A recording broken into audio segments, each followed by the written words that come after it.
Welcome back, everyone. The season's finally over, boys. It's been an emotional one, especially for me after the weekend. We'll get onto that, but with Pablo and Berardi leaving Leeds, it was a tear was shed, I must admit. But let's go through the games in order. That was a sentimental start. Yeah, big time, mate. Yeah, to be honest, I even Leeds posted a little sort of like behind the scenes video on YouTube tonight, and it's just like a little highlights clip of like summed up the day. And I've started fucking going again. I'm like, the old tears started. I'm like, fucking hell, this has got to go off. Like, what's going on here? Unbelievable. Fucking hell. Proper going. But like me at Green Mile. Yeah, do you know what I mean? I can't hold it in, lads. I've got to turn it off. Matty, I'm a proper crier, mate. If there's any sort of emotion in any film or any, I'm fucking going like. I can't get to the end of Green Mile without having Greg can't get to the end of EastEnders without a tear. Sonia. That's because he remembers the days when he was on it. Poor Jim. Poor Jim. Yeah, when Jim died and Patrick was consoling him or whatever. Yeah, Greg, I'll never forget.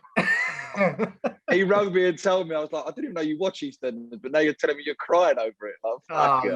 I don't watch it. No, just it's a best friend. It's a best friends thing. I thought, I'll let him. And now he's outed you on the pod. Yeah, I know. What a cunt. We'll have to do a little poll on our Twitter to we'll all put forward our most emotional moment and then see what the vote is. I reckon Greg might come out bottom, to be fair. And I don't even know what the rest are. That's my most Right, well, let's go in order as we usually do, boys. First game in, Arsenal 2, Brighton 0. Matty, start us off, mate. What was your thoughts? Well, I had about 4 screens on at the time. I was trying to watch the Spurs game, seeing what was going on elsewhere. Yeah, Brighton played well to a point, but we were always looked like we were going to score. We created a few chances in the game, but again, have to hold my hands up. Slaughtered him in the early part of the season, but he's the best player we got, Nicolas Pepe. Like, what's happened to him? Just scores goals for fun. 2 against Palace, 2 against Brighton. And he looks like any time he gets in the box or he's cutting in on that left foot that he's going to hit the back of the net. I don't understand where that form was first half of the season. He's trying to nick a move. That's what that is. Well, I mean, he ended up with a pretty decent goal return. Or was it 16 goals he scored, I think, in all competitions? And if you'd have said that in December, I would have laughed at you. So, yeah, from that perspective, yeah, Brighton are a plucky side. They plucked away, but yeah, we just had a little bit too much for them in the end, and I knew we'd win that game. I was fully confident we would nick that. Good end to the season, all in all, mate. 5 wins on the bounce, isn't it? Can't knock it. Yeah, not really much more to say about it. Fair play, mate. DS. Yeah, same as Matt. Really, it was a bit disappointing that more of my attention was on other games than that, because I mean there was still mathematically a chance of nicking it, but you just knew somehow it wasn't going to happen, as it didn't. Like Leicester obviously let themselves down against Spurs, which obviously any chance of getting it sneaking in Europe through the back door was gone. But what idiots they are, by the way. I mean, idiots. I can't believe that they were 2-1 up and ended up losing the game 4-2. I mean, I was just in disbelief. But he's making a habit of it, Brendan Rodgers, with teams bottling at the business end of the season. But question for you, Dave: do you think that it is the worst thing in the world that we haven't qualified for this? Yeah, do you know what? I was thinking it was like not a win. I was happy either way. I thought, if we sneak in Europe, sweet, we'll be in a shit competition, chance of a trophy. If not, then at least we'll have a season with no Thursday night football, Sunday football, fucking us up, which always seems it's been a hindrance, to say the least, the last few years. Fair enough, if you go through and win, it's still, even though it's second tier of Europe, it's still a good competition to win. Yeah. But look at the amount of games that we would have had to have played if we did qualify for it. I know we lose out. I mean, I don't really know how much we lose out from a monetary, from funds point of view. It's 3.2 million, I think, per position. So yeah, whatever. For a football team, not exactly going to bankrupt us for finishing there. But it's more, the biggest impact will be signing players and certain players wanting to go. But if we can keep the right players and get the right players in who are more about putting a shift in, playing for the shirt and all that, I don't think we could do. It looks like the wheels are better to not be in Europe, basically. The wheels look like they're already in motion to start the ball rolling with signings from what I'm reading behind the scenes. So yeah, let's watch this space in the next few weeks, I would say. Yeah. But, I mean, that could be the case for any of our clubs on here, to be honest. I think it was important. It was important as well, even though we've ended up with like nothing. It was good that they had that little winning run towards the end of the season, because quite often you can say, oh, it's a new season, but your form at the end of a season sometimes carries through into the next season. Like the other seasons when the wheels have come off us, like Emery, when he lost a load of games towards the end of the season, because he was banking on winning the European Cup final a couple of years back. Well, like he did just now. Exactly. Hi, Kyle. He took that shit form into the next year and then it never recovered. So I'm happy we've took a winning run into the summer. Yeah, I mean, hopefully carry that on. You look at the form, obviously, from Christmas to now, apart from, was it probably Leeds and is it Man City, there isn't any better. So yeah, I can't remember, it was third or fourth for it was third taken since Christmas, which what the fuck happened in the what the fuck happened in the first half of the season? It's actually it's unexplainable. I can't. The amount we lost 5 games in a row at home. I mean, I don't even remember us losing 3 games in a row at home ever. And weren't they like really shit sides and all? It was like Burnley and the Burnley game summed up that period. They had 1 shot on target from a corner and scored, and that was it. We lost so many records as well. It's like the first time Everton had won at Arsenal for like 25 years. 5 years, yeah, all sorts of done the double against us for like 30 years. First time Wolves had done the double for like 40 years. And Burnley, the first time they'd won at the Arsenal for since time began. I don't know. Talking of wheels falling off, mate. Everton finishing 10th. They're shocking. After the money that they've outlaid and where they were at one point in the... I would say that's the thing that pisses me off, is that we've had like a catastrophic season, but we've been crucified for it as well. How are Tottenham and Everton not getting... And furthermore, on that point, we finished like 6 points behind 4th. Yeah. I mean, we deserve some credit for that. Was it 1 point behind Tottenham? Yeah. 1 point behind 1 Tottenham. point behind Spurs. And Spurs don't get half the stick that Arsenal get. I'm not even having it. Not even close. But yeah, all in all, you've got to be happy with the way it ended up, really. It couldn't have ended up any better after that run at the start of the season. I was going to ask you, boys, I don't know if any of you know about this UEFA or Europa Conference League, whatever the fuck it is. I don't really know anything about it, to be honest. Did you want to get in? That's what I'm saying. I'm quite happy. I don't think it's the worst thing in the world that we haven't qualified for this. I think it gives us time to keep players a bit more fresh during the season. I think it could be a blessing.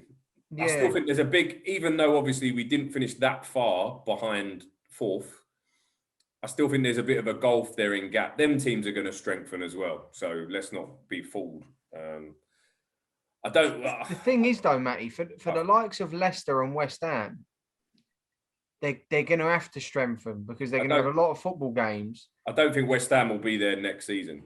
I don't see it. Hey, listening to some of their supporters, they reckon they're going to go one better. Well, they're deluded, mate. Everyone thinks that tournament's easy till you're in it. Yeah, well, we do. We do quite well in that tournament. It's a lot of football, no? It's not only that. Yeah, they're going to have to strengthen us in the squad. West Ham struggle with injuries as it is. Yeah, they've done really well this year with a non-striker who's always injured. But what are they going to do when it gets to like? How's Antonio going to hold up when he's got to play 3 games a week? That's who I'm talking about. He's a non. As someone they've made a striker. He's a non-striker, but they've made him a striker, and he's constantly injured. Yeah, Lingard's gone, by the way, as well. That, so you got that. You take Lingard out of the equation because they can't afford to buy him. Yeah. Then you've got they can. That still rolls on. Is Rice going to stay? Is he going to go? They might not be able to afford him after the Euros. You never know. He might. The Euros is a big big shop window for people. But the Premier League, everyone knows the prices are just so inflated. It's just absolutely ridiculous. And English players as well. Yeah, People, it's just people like Lingard, right? He's had a nice purple patch. I think he started to tail off a little bit in the last few games anyway. But then now he's got another opportunity to either make Manchester United more money or potentially lose his new club more money. Yeah. He's going to get picked. You can guarantee he's going to get picked for the waistcoat squad, and he might play well, and then Man United are fucking rubbing their hands together. He's in a bit of limbo, if you ask me, because I don't think he's going to start Jeffy Limbo. I don't think he's going to start for Man United next season. Do you, Carl? And then obviously if West Ham can't afford him. What happens to him? But he's too good at the same time. Maybe he's not sitting on a bench. I don't think he should be on a bench. If I'm him, I'm handing a transfer request in, and I'm wanting to move to West Ham. Really, yeah. United would sell him to West Ham, but I think they're going to want Rice as part. You know what I mean? They're going to, but then again, they're not going to weaken their midfield like that just to get a Lingard. I don't think. Yeah. So. Yeah, it's a funny situation on that, isn't it? And Rice ain't going to. Is Rice going to want to move? I think Rice is going to give him one more season in Europe. Because they've never. Yeah, I think you're right. Yeah. Do you know what I mean? They missed out on Europe. He'd want to go. I think. Yeah, but I think now they've got Europa. I think Rice has to. If he leaves now, he'd be like, "You bastard," sort of thing. You know what I mean? This is your club. You say we've got Europe for the first time in God knows ever or whatever. You know what I mean? Just at least give us a season. They won the Intertoto Cup, don't you know? 99. They're still living off that and all. And the World Cup, apparently, they won. Oh, yeah. Okay, now mid-table team, because they had a player in the England squad, they won the World Cup. Well done. Let's move on from them anyway. Let's get on to the real greatest club in the world, Leeds United. Oh, here we go. Leeds United 3, West Brom 1. The mighty West Brom. The mighty West Bromwich Albion 1. So, just first of all, a big round of applause for Big Sam getting his first relegation. Well done, Sam. It's been a long time coming, son. You eventually got there. Surprised he didn't resign. If I'm him, I'll resign. I would have done that 100%. The day before they were going to be relegated. I'm just it later. Still got the record. Yeah, don't even want to pay off. Like, I've never been relegated. Because to be fair, in like 3 or 4 years' time, people would forget that happened, and it'd be like Sam's never been relegated. Yeah, it'll be your record, wouldn't it? So fuck it. But like I said, it was an emotional affair, that game. It was great seeing Leeds fans finally back in the ground. Obviously, it's been 16 years since we was last at a Premier League match at Ellen Road. So the fact that we've had to go and wait another year to get people in there. And I must admit that you waited 16 years. It's all right for another year, mate. Yeah, do you know what I mean? But that's what was fucking annoying about it, having to wait that actually. It's like, we're finally there. Oh no, we can't go. I know. But I must admit the 8,000 that did get in, they done us proud. They made the most of it. It was fucking noisy as would come across that way on the telly, and from bowl accounts, everyone that was there and like journalists and that said the same thing. So it was it was good to see. And you could see players like Rodrigo and Rafinha were absolutely loving life. That's the first taste of it that they've had, and they were buzzing, mate. To be fair, the game was had a bit of a testimonial feel about it because of the whole Pablo Hernandez and Gaetano Berardi leaving. They're both great servants of the club. Berardi's been there 7 years now, Hernandez 5. And they've both taken us from, let's be fair, a struggling championship side Berardi's first manager at Leeds was Dave Hockaday. Do you know what I mean? And it sounds like he should be on Live and Kicking. You know what I mean? That was a guy who got sacked from Forest Green in the Isthmian League. And Dave Hockaday, mate, it was embarrassing. Like, they were the sort of years we were going through at the time, and he's come into the club at that sort of time, and the things that he went through at the club were unbelievable. He was part of an influx of Italian players from the Italian league, who they were nicknamed the Sick Note Six because there were 6 of them. He was the 7th, but there were 6 of them who refused to play because they were ill. They just literally refused to play football for the club, and he was one of the few that went, well, bollocks to this. I'm being paid by this club, and the fans are cheering us on, and I'm going to play. So he's always sort of been fond. There's been fond feelings towards Berardi since then, really. But he started as he meant to go on. His first game for Leeds, he got sent off playing at home against Accrington Stanley for scissor kicking someone around the neck. And he went on to get sent off, I think, 8 times for the club. So hell, Vinnie Jones eat your heart out. Mate, he was a bit of a warrior, old Gaetano. I love the fella. And look, Pablo as well. I was actually at Pablo's debut at Ellen Road when we signed him. He was sort of, I think he was 30, 31 when we signed him. He was playing in the Middle East, just sort of dwindling his career away, getting a bit of money for his family. And it was the only good thing Gary Monk ever done for the club was bring him in. And I was at his debut, and he came in and he was unfit. And he come on against Birmingham, and he fucking ran the show, mate. And you could see he had no fitness about him. But he was just a class above. Yeah. And how we managed to have that guy for 4 seasons in the Championship was beyond me. He was just majestic. And he rolled the years back on Sunday. Like, I watched it with my dad. I went around to watch it with my old man. And we were watching the game. We looked at each other after about 10 minutes. We were like, just why is he leaving? Like, he looks the best player we've got. What the fuck? Like, please stay. Where's he going? Is he going to another club or retiring? Or he wants to play on. He's moving back to Spain. He actually part owns a club called Castellon. I think they're in the 3rd division in Spain.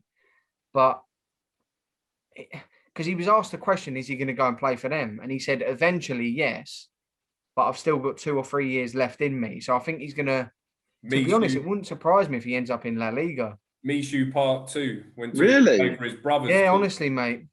He's still got it. I was going to say MLS or something like that. Like maybe just go America. He's still got it, and the thing is, going back out there, like, he's still fit as fuck, and like he has to be part of the Leeds United squad under Bielsa. But to go to La Liga with the slower pace and the way of life, and back out there with his family, I think he'll still get another couple of years out of him at like a mid-table, lower half La Liga side. Personally, I'd like to see him go back to Valencia because they're sort of struggling at the moment. So they get relegated, Valencia. I think they stayed up in the end, but they weren't far they were off. Close to getting relegated, weren't they? Yeah. They're in massive financial woe. So for me, I'd like to see Pablo Hernandez and Juan Mata both go back there.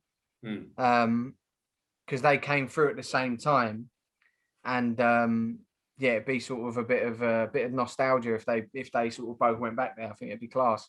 Good play. But it was just pretty emotional, really, like seeing the whole. And I must admit, I know you don't like him, Matty, but I've got to give Kyle Bartley a shout out. Can I turn this off? Yeah, because he played with both of them at Leeds for a season. And when they both got taken off, I think it was 70 minutes in, he all the Leeds players sort of went over to him, give them all a cuddle and a kiss, and sort of sent them on their way. And Kyle Bartley went over and done the same thing. And he was the only, and I thought it was a lovely touch. Like, you don't have to do that. He's on the other team, they're getting beat and whatever. Yeah, and they've gone down as well. Exactly. And I just thought that was a really nice touch, sort of put his pride aside and went over, and he's like, look, and you could see he genuinely meant it. And it was like they appreciated it as well. I thought it was like a good touch, sort of showed sort of man that he is, sort of thing. But just a shame really, because it's sort of like that. It spells the end of an era, but it was sort of in a good way. But I suppose Leeds fans were sad. It almost felt like someone had died in a way, because it's like you've left that era behind and we've surpassed them. Like, we're now going to be looking at better players. I felt like that when Henry left Arsenal. But it's like for the fact that he was never going to play for us ever again. Like, it's horrible, isn't it? Yeah, that's what when he came back. That's why it was he scored Leeds, didn't he? Yeah, I was there. Fucking cunt. He says that was his greatest moment ever in football. His greatest moment was playing against Leeds United. It looks like someone's dad who you get on a Sunday league team. Just give him 20 minutes. He's still decent. He's still got it. And he's still got that one touch, open the body. Mate, that was Henry's signature move. Yeah, he loved it. I remember being at that game, mate, and as soon as he come on, I remember all us Leeds fans looking at each other going, he's gonna, isn't he? It's 0-0. It's like, he's gonna score. And he fucking did. What a cunt. Fair play to him. What a fucking player. Oh, yeah. But yeah, just sort of, it was sad because it spelt the end of an era, but it's mixed emotions because it's an era you want to leave behind. Yeah. Because them two have like given us so many great memories of getting to where we are now. It's just like you just want them to be there still, even if they just fucking just carry the balls out or something. I can't believe how far. Like, I mean, seeing your team playing, what was it, League One, and now you're finishing comfortably in the top half of the Premier League. I mean, I can't even imagine what that roller coaster is. Seeing some of the players you must have had in League One to what you've got now, and the manager you have. Even the progression in the Premier League. I mean, I'm looking at the table, and you finished 1 or 2 points behind us, and 2 points behind you. You finished 8 points off Champions League. Yeah. Next season's a massive season for you. I do honestly think, I think you're going to have a good window because you've got a good setup there, and I think you could easily kick on a few spots next year. So tough. With the fans back. The top half of the table is so tough to call next season. Yeah, big time. Because there weren't a lot in it between, fourth and ninth, probably. Well, there's eight points between 4th and 10th.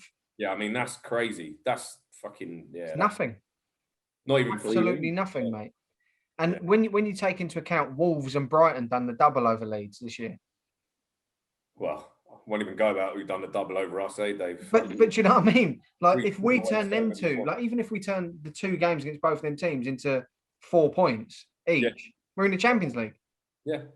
Like, and same with you boys, like with like your Burnleys and fucking Wolves and teams like that. Sheffield United. Yeah. It's mental, the fine margins. Like, every game is so important. Massively so. But like I said to you earlier, Matty, in the WhatsApp group, there's a rumour that's come out today that we've made contact. Well, it actually come out from his agent. We made contact with Mateus Pereira. I mean, that's unbelievable. If you having him play under Bielsa as well. I mean, he's already got great work rate and ability. It's dangerous player, and he's going to be available for a knockdown fee because they've gone out of the league. Yeah, I don't know if he's got a clause there as well. You never know. Smart business for Leeds if it ends up coming on. And he's very close mates with Rafinha. They was at Sporting together. Oh, okay, that helps. Both Brazilian, like they know each other very well. They're really close. But apparently, like, we made contact the day that they got relegated. Is what his agent said, that we made contact with him. And then they had a meeting with the player on Sunday when we played them. And then it was ironic that he pulled out of the West Brom squad last minute with an illness. Yeah. So it's sort of, it might just be like hearsay and rumours. You never know. It's silly season, isn't it? You know what I mean? The post-season. But it linked with every Tom, Dick and Harry, of course. But it points things in the, like, I found it strange that he pulled out of the squad. It made me, because I remember when it happened, me and my dad were like, fuck me, Pereira ain't playing. I wonder if that could mean. Yeah, he could be coming. Yeah, like, you just never know. I thought the same thing at final whistle when Pepe went over to Bissouma. Yes, I saw that. Hero, and I was like, oh, here we go. But it's then sort of player you need, mate. But then I've read since then that he's not Arsenal's #1 priority in that position. So Ceballos is. It's Ceballos. You're going to keep Ceballos, I've heard. Yeah. He's got about as much chance. He might just start for Sutton Knights, let alone fucking Arsenal. Jesus Christ. But if you believe what you read, this Bissouma, they say he says he was an Arsenal fan since the boy and stuff like that. And I know you shouldn't pick players on that, but it would help if he's got some sort of feeling towards the club. Is it the whole Robbie Keane syndrome where he's the fucking boyhood club of every club he's ever signed for? Yeah, exactly. He supported Leeds, West Ham, Liverpool, Tottenham. Fucking. Thing is with Bissouma, Kyle with professional football. Yeah, he's not. Got shirts everywhere because he's not got massive aspirations, like as in. he's playing for Brighton. He's not after solely Champions League football. He probably just wants to play for a better team. Exactly. Yeah, there is that. But he was he at Lille with Gabriel and Nicolas Pepe? Is that right? Or was he really? I don't know. They should have fucking stayed. They'd be champions now. I know. Well, I know Brighton got him from Marseille, but I'm not sure if he was at Lille before or academy. I know that they know him very well, so rumor has it. But personally, that's a signing I would like to see because, like I said, I had this chat with you before. We've made the fewest tackles in the 5 European leagues. I mean, that's a disgrace. That's piss poor, mate. He's got, but obviously, behind Luke Ayling, second. I didn't even know that. Premier League. But if we have him in there with Partey, that could be huge. You signed him from engine as well. He covers the ground. That's but what I've seen of him, he's not a one-trick pony. He tackles. He's good on the floor. He's good on the air. He looks a bit of an all-rounder. He's not afraid to have a dig either. I've seen him have a few pot shots from distance, and I like a player that does that. I'm 100% behind that signing if it happens. But again, are we going to have to play some silly fee for him? They're talking 40 million. I know it's probably not a lot in transfer terms, but then as soon as Liverpool have a sniff, then you're thinking, is he going to go to Liverpool? Well, if that helmet on Twitter, that Lee Gunner's anything to go by, fucking Emi Buendia, as he calls him, like fucking, he's going on like he's shit. It's please, like, let's behave, mate. You've never seen him play football. Yeah. If you go out and sign Bissouma and Buendia, they both walk into your team, you are all of a sudden a contender for Europe. I've never seen this Buendia play, so I'm not even going to try and come out with. But that's what I love about what you done earlier, Matt. You text me because you know I've seen him a lot. Yeah, I've never seen him play ever. And you text me and go, "What's this Buendia like?" Yeah. You don't do a league gunner and go, "Oh, he's rubbish." Yeah, he was shit in the Premier League and he's done all right in the Championship. Because you fucking Googled who he plays for. He got Championship Player of the Year, didn't he? And he's got 15 goals. I mean, that's not to be ignored. That's a good return. Obviously, the Prem's a different level, but he's a player, mate. Yeah. He's just been called up by Argentina as well. So he's got shit. Then like you said, there's got to be a player in there. Yeah, do you know what I mean? But to be honest, I think if you like, they're the sort of players you're going to have to go for as well. Like we will cover this because I want to do an episode in the postseason when we talk about like rumours and whatever. But they're the sort of players clubs like you are going to have to go for because exactly like realistic targets. Yeah, exactly. You're not going to attract like your top level guys because they're going to be wanting Champions League football and that. So you're going to have to go for the likes of these players that are sort of unearthed gems in lower mid-table sides. This is what we should be doing in the first place. It's like whoever was commentating on the Leicester game the other day. Just how are they nicking these players for 20 million? They've just bought that geezer from Lille, or the deal's done. 18 mil. There. If Arsenal bid for him, Dave will back this up. That's 35 million straight away. They're not even entertaining. How do they nick players for what they're paying? Yeah. What does it matter? You wouldn't pay it up front anyway. Fine, we can pay in instalments. What are you piping up for anyway? Well, what are you worried about paying 35 million for? You'd only probably pay him 10 mil tomorrow. 2 mil fucking a year later. All right, we all ain't spent fucking 450 million a season on a squad, and we get beat by Good Evening in the fucking in the Europa League. All right, pal. We'll get onto him. We'll get onto him, Matty. We'll all have a say on that one. I was going to go easy on him. Nah, he's in for it now. Fuck him. No, you're getting it soon, Jonesy. Don't you worry about that. We're going to ease you in with the Wolves game and then fucking let you have it when it gets to the Europa League. But let's get on to the next game anyway. In my evening. Your evening. Let's get on to the next game. So we got Liverpool 2, Crystal Palace 0. Now, Greg, the one thing I want to say is it's bang out of order you seeing out one of your Liverpool legends in his last game, Roy Hodgson, with a defeat. Boy. He's just deadpan, not having any of it. Did you say legend? Yeah, of course, yeah. No. Best manager you've ever had. You know what? No, I respect that man's career. He's had a hell of a career, but I can't say that he's a Liverpool legend. I am joking, mate. Wow. No, I mean, he was never a Liverpool manager. But yeah, I mean, the game was nothing special. I mean, job done, innit? It was, yeah, we just needed to get the job done. Mane, I don't think it mattered who or what or when. We just got the job done. Mane nicked it with, Nice of him to turn up. Yeah, well, you know what? Just before his holidays. It was nice to see him with a smile on his face rather than his fucking chin on the floor, to be honest. But yeah, scrappy goal, and then we just sealed the deal, obviously, and with people's results elsewhere. We're never in that game in a fucking million years. No, it was a bit of it weren't a great game. Do you know what I mean? It was pretty much one-way traffic. We were just praying. Well, I can't believe we ended up third, to be honest. I mean, after everything. You've earned it without how you ended the season, mate. 8 games unbeaten, 6 wins out of 8. Yeah, but won your last 5 games. It just shows the league, it's a bit like Man United's season. I mean, they've ended up second because the rest of the league is so shit. Now, I know Carl would disagree. He might disagree, whatever. But no. The standard of the rest of the teams has allowed Manchester United to come second.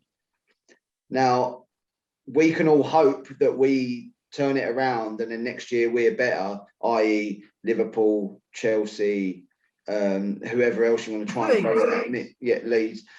Whoever else you want to try and throw in that mix, we've got to be better. But if we are better, Man United ain't coming second.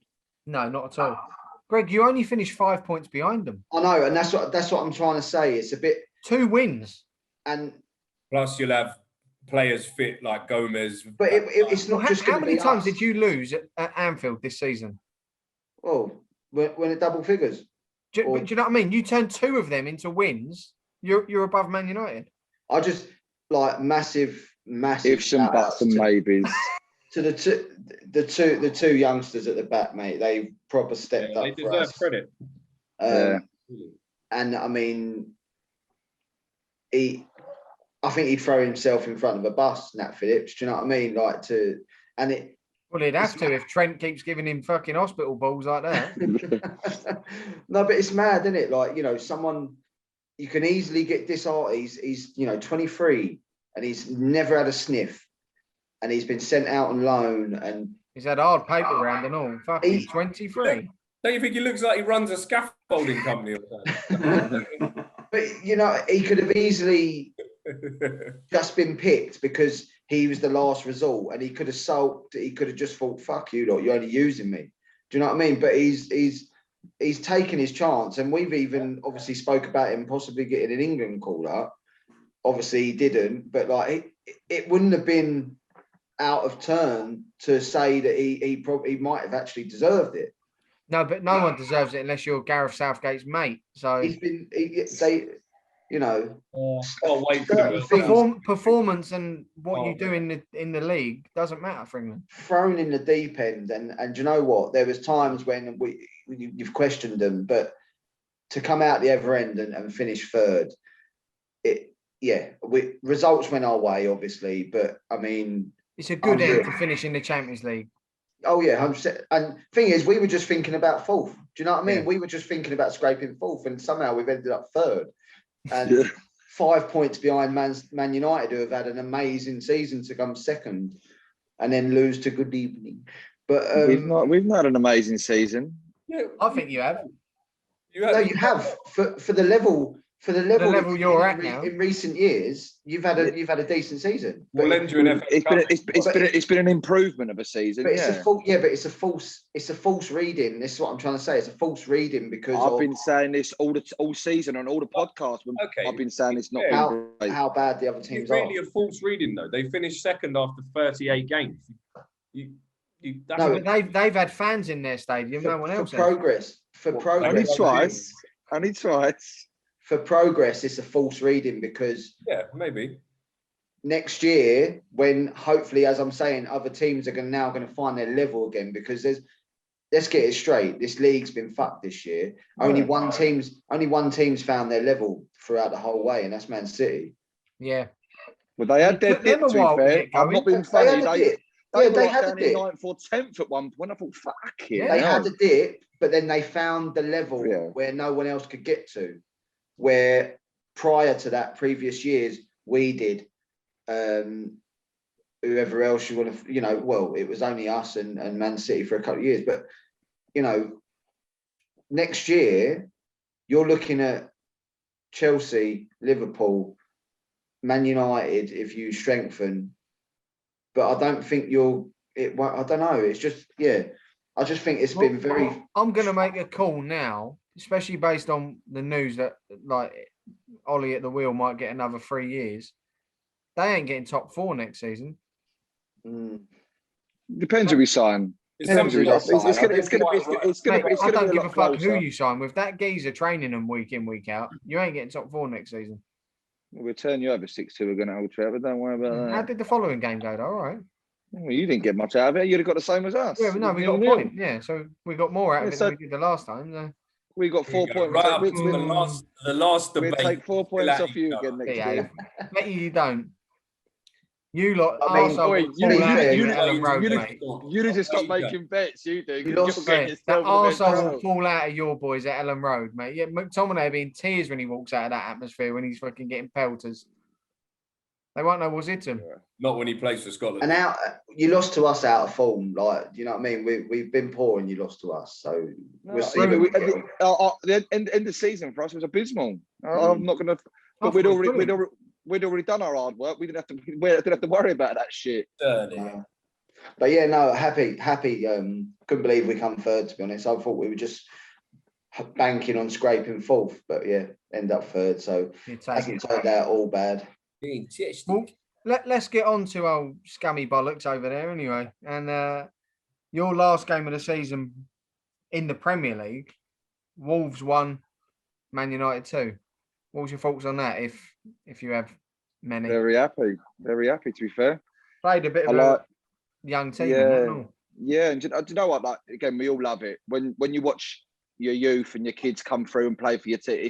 You just love watching them play, don't you? Some goal. And I thought, oh, mate, honestly, the header. That was quality. Do you know what? Again, I've seen bits of him. No, I've seen bits of him, but nothing like I could ever, judge what he's like or anything like that. But who is he? Youth. Anthony Elanga. He's a youth. He's a Swedish, young Swede. Is he? Yeah. He's. Do you know what though? But again, I was really impressed with him. For me, he's like a Adama Traore. He's like a big, powerful speedster. But he's pretty. He's just as good. But he's a kid, isn't he? But I think he could go on to be a real player. And Ahmad, again, he needs to have the Mason Greenwood bowl cup. But what he looks so comfy on the ball. He just he does look to be fair. He's got that quick turn, that change of pace, and was very impressive. But I say I love seeing the kids. I can't remember. And Donny, I thought, you know what, it's probably the best I've seen him play all season. It's the only time he's played. That's why. That's the best game he's had all season. I don't understand how you've paid so much money for him to just languish there. I think he's been a bit unlucky. Again, I think he would have got more game time. I just think, again, United at the moment are in this sort of period where we can't afford to sort of keep playing fringe players. We're always under that pressure. So it's weird. I'd take him over Fred all day. Mate, yeah, that's what I was just about to say. The same. I'd take all 4 of you over Fred. But he doesn't. This is what I'm saying. It's the way that Ollie plays. Fred. He loved. But I think moving forward, I do honestly think that, especially after last night's team selection, I think he's sort of maybe he's looking to sort of split Fred up. Didn't even bring him on, Van der Beek. I'm Van der Beek. I'm handing in a transfer request now, mate. 100%. Get me out of here. I'm a celebrity. Get me out of here. Go back to Ajax. No, I think next season will be a big season. If he doesn't get any game time next year, I think then he'll look to. And I think listen, give him another season and see what he's like. In all fairness, when he's come in, with him though, Kyle, the World Cup is next year. It's not like he's got a 2-year period between tournaments. I doubt he's been selected by Holland, though. He's in the Holland team. No, he's in the Holland team. Yeah, but he's a bit like Wijnaldum. as in the fact, obviously, Wijnaldum does play for Liverpool and Holland, but Wijnaldum plays a different role for Holland, and he's like a goal scorer, and everyone like raves about how good he is for Holland. Van der Beek is one of Holland's most important players. Surprised me they picked him though. He's not getting any, but yeah, I suppose. Yeah, but he's one of. You got to remember why Man United bought him. He was playing for Ajax week in, week out as a 21-year-old. He was class. Smashing it. And then all of a sudden he's come here and he's like, he's not even getting any game time. And it's like, well, this was one of the biggest talents in Europe. He wasn't a great level at Ajax, but it still felt like Man United just bought him just because they bought him to stop anyone else getting him. Yeah, but you say that though, the level ain't great, but he was playing at a good level, as in especially in the Champions League. They got to the semis, didn't they? And he had obviously made it to the semis against Tottenham and whatnot, and playing for Holland a lot. So he's touted as a proper talent. Yeah, they rate him, mate. And I thought him going to Manchester United would like propel him, and if anything, it's put him back. To the bench. It's put it backwards. It's tarnished his name a little bit. Like they're finding it hard to fit him in. Definitely. I think he was a panic buy. We didn't really need that position, to be honest with you. But I think wait to see next season. I think next season's a massive season for him. I think that would be the make or break for him. But he did play. I was really impressed with him. And everyone really, just a very good performance. Very good. Not very good actually, but it was nice. It was considering I thought we was going to get beat because I thought we was going to rest the kids. We were going to play the kids, rest them all. I thought, do you know what? Fair play to him for turning up and going to beat. I mean, Wolves are shit though. I'm sorry. Fuck No wonder Nuno jumps out there. I'm telling you. Fuck it's bad. Yeah, they don't look good at all. Considering what they were a horrible team to play. Do you know what I mean? Yeah. Well, moving on to your next game. I want to talk about it. No, God. I do. What was it? So last night, penalties. The penalties was the most excitement throughout the night. It was. What a set of penalties. I have to say that's the best set of pens I think I've ever seen in my entire life. I mean, they were unbelievable. Different one. Only one. Only one wasn't. No, to be fair, Luke Shaw's was fucking holy as well. How that squeezed it, I don't know. There's about three of them that even Bruno's the keeper should have saved. Oh, that would have been magnificent if that cunt had missed it in the shootout. He bottled his skip. I don't understand why. That's what I thought we'll see how important this skip is to him on this one. Where's the skip? No skip. So where's the Oliver? I want to ask you actually on him, Kyle, because earlier on in the season, midway through and whatever, people were raving about this fucking prick, saying he's better than De Bruyne and this, that, and the other. Where's he at again in a big game? Like, I know we had a running joke early in it when we had all the other boys on the podcast, and Spearsy used to say that he used to go missing unless he's playing against the bottom fucking 8 teams or whatever. It's sort of coming to fruition, mate. Whenever you have an important game, he goes missing unless he gets a penalty. Like, I was even looking at his stats earlier. He's had 9 penalties this season. Like, you take away his penalties, he's not even in double-figure goals. No, but I just think that listen, you're good. He's top draw. But he's a very good player, but is he what people seem to rave about? He's man-marked. If you can man-mark these players at the game, they should be. Yeah, you'd like to think they're good enough to change no excuse. That. Teams put 3 players on Lionel Messi, and he still bags hat-tricks. Yeah, but Bruno's not. That's a totally different level. Do you know what I mean? They're saying he's better than De Bruyne, people. So. No, I wouldn't say he's better than De Bruyne. I wouldn't say he's better than De Bruyne. But De Bruyne that's what I'm saying. People, that was the argument early in the season. That was there was polls and all sorts on all these platforms. No, he's as important to us as what De Bruyne is for City as such. Like, you know, for us, he's literally. I'm not going to sit here and say he's better because he's probably ain't, to be honest with you. But for us, he's so important. He's just like literally without him, we don't click, and that's why we don't protest. But no. But it was just, I think he had a very quiet game last night. But again, I think do more in games like that. Yeah, I agree. But he'd be running that game. Do you know what annoys me? He's gone missing. You don't notice him the whole game. You don't see him. it's a big game, and obviously, yes, he's getting man marked and whatever. But they're 7th in La Liga. Yeah, but he ran. I watched him for a little bit last night, right? And he went roaming a little bit, and he moved over to Luke Shaw had the ball, and he moved over to the left-hand side of the pitch, and he literally made Luke Shaw pass him the ball 2 or 3 yards away from him, just so that then he could then play a ball that Luke Shaw could have played. Yeah, just got on the ball. I get it. He needs to move around the pitch and he wants to influence, but that ain't influencing. That's just literally like drag the defender out so Shaw can do that. Yeah. Yeah. It was. I don't know. I don't see that as arrogant, innit? Narcissistic. Like, I'm the big man. Give me the ball. Just give me the ball. Yeah. Something that Luke Shaw could have done. Is Luke Shaw in the England squad? Yeah. He's playing up front instead of Patrick Bamford, apparently. I don't understand the bloke's physique. Can someone explain to me? Fat. That's his physique. He's fat. Yeah. If he was at Leeds, he's fat, he's skinny, he's finny. Leeds wouldn't. Tom. Would Bielsa have that turkey breast at Leeds? No, he couldn't. Listen, he couldn't be fat. No, he's overweight, mate. He looks like the sort of. I don't think he is. He's just a bit. He's fit. He's not unfit, but he's overweight. Yeah, he looks awful. He's big boned. No, he couldn't be overweight. So why was his bones slimmer when he was at Southampton? Mate, he looks awful. They wouldn't let him be overweight. They would, because that club is a fucking shambles. Look at his physique. He looks. Yeah. There's not many other footballers who've got that physique. He looks like. No, but he's still rapid. He's still quick. That's what I'm saying. Yeah, but what would he be if he lost a stone and a half? Baffles me. He baffles me. Seriously. No, but this argument was Mourinho didn't want because he wasn't fit enough. But yet he's come back even stronger and fitter. So what? But he don't look right. He don't. Yeah, but he is still overweight. He's fit. I'm not saying he's not fit. I don't know. Greg, he is overweight. He is.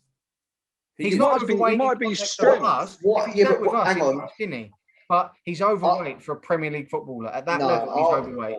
I'll fight this a little bit because why is he overweight? What? Because he's not skin and bone like a lot of other players. No. Have you looked at his physique? Is he muscular? Is he? Have you seen his hips? He's Shakira, bro. Have you seen under his fucking kit then? Well, it don't take a genius to work it out. If he's wearing a skin-tight kit with. You could actually see it yesterday. There was a moment where he got fouled and he was laying down and his shirt rode up. Nah. He had love handles. Yes, mate. That's what I'm saying. I'm not saying he's fat, but people carry different, bro. He never did. Why does he now? Because he likes a bit of pasta or something. Yeah, he likes his food. I'm telling you, if like Matty said, if Bielsa got hold of Luke Shaw, made the cunt lose a few kilos, he'd be the best left back in the world. Player. He's a different player. He's a lot fitter, that's for sure. Luke Ayling was trim as fuck, and Bielsa made him lose 8 kilos. I'm not bothered about Luke Shaw's weight because at the end of the day, he's fit, he's fast, he's strong. He's fine for me. I don't. I get what you mean. That's where your club's gone wrong. It's fine. You've gone from ruling world football to he's fine. He's all right. Stick him in. Fine shouldn't be good enough for Manchester United. Nah. Like I fucking hate your club, but do you? But for Manchester United, fine should be nowhere near good enough. No, but he's probably one of the top left backs in the Prem. Yeah, but when he could be the best, that ain't good enough. It's not like he's playing like over and above what he should be to be where he's at. He could be better. Oh yeah, but so could everyone. No, they couldn't. You could say the same. Mane could be better.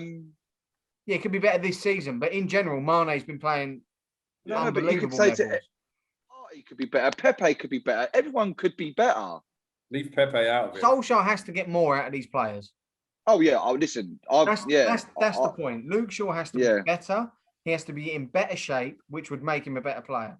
Marcus Rashford is an absolute waste of fucking air. I don't know what that guy. You know what? He's too I'm going to put it out there. Fucking kids. Then he needs to concentrate on what his actual job is. I wouldn't even take him in the England squad. And you've got knobheads like Gary Neville putting him in Team of the Year because of what he's done off the pitch. It's not nicest bloke of the year.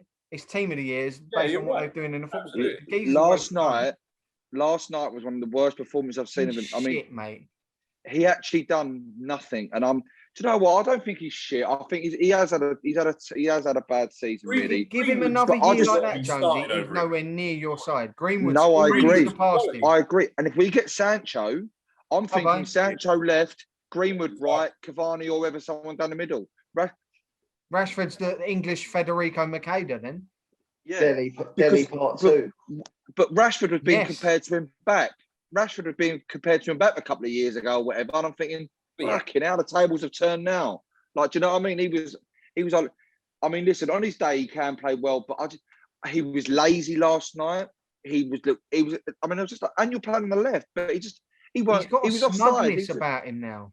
Don't like his attitude. I've said this a few times. I don't know if I've said it on the pod or to someone, but I don't like the way he's been playing recently. He just looks disinterested.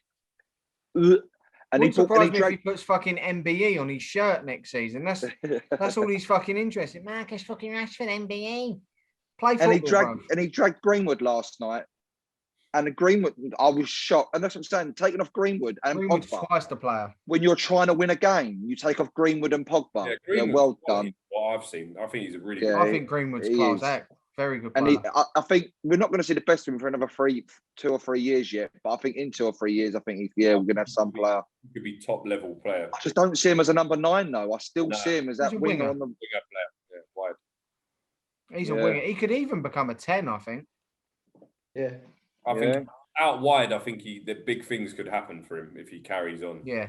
No, I see. I don't see out wide as his best position. I think he should be in the middle, dictating as a 10. Picking up pockets, because Fagan. He's got 2 feet, just like everyone. But I mean, he can use them. He's got 2 feet. That's a good. Yeah, just 2 feet. No, but he can use them. He can go either side. I think when he's out on the left, he can use those feet, can't he?